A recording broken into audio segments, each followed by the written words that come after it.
Хей, хора! Здравей, Ракел, какво има? Ако трябва да се призная честно, няма да мога повече да живея тук и да работя тук като дете-гледачка. Но защо? Няма ли повече да се ни бавачка? Какво се е случило?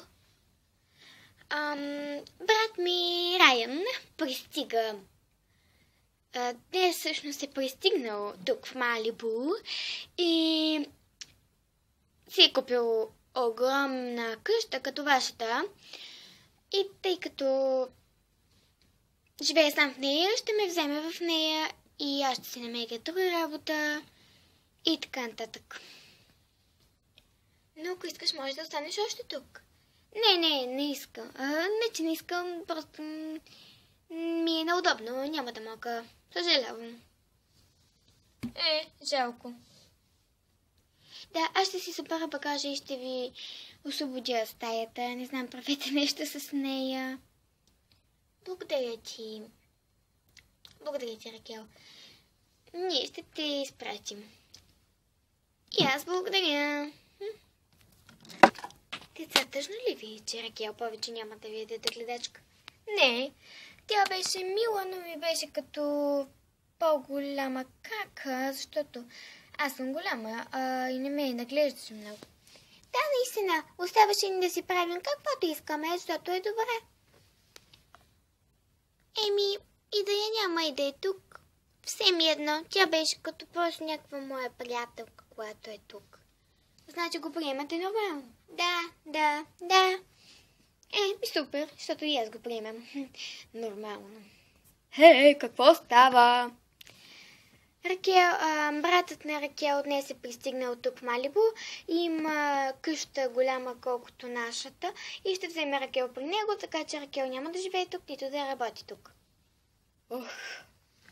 Супер! Беше малко странна. Напротив, беше твърде мила. Да, това е странното. Нашето семейство няма мили хора. Съжалявам, Челси. Така ли, ще имаме празна стая. Да! Защо да? Аз ще я превзема. Моля? Да, това ще е моята стая, моята мъжка стая. Но ние си имаме спалня. Остави я, тя ще е за теб. Пространство за мен. Ей! Отивай в стаята на Ракел. Благодаря. Ама че откачалка. Между другото, аз оттръгвам за работа, после ще си направя перлогата на Кен. Хайде, пратете много поздрави на Ракел, защото няма да се видим, тръгвам за работа. Хубаво, чао. Чао! Хей, хора, забравях си багажа. Сега ще тръгвам. Чао, Челси. Чао, Ракел. Чао, Стейси. Чао. Чао, Ракел. Скайлър. И на теб. Чао. Чао, Ракел. Барби, беше ми много приятно да живея с вас и да работя с вас.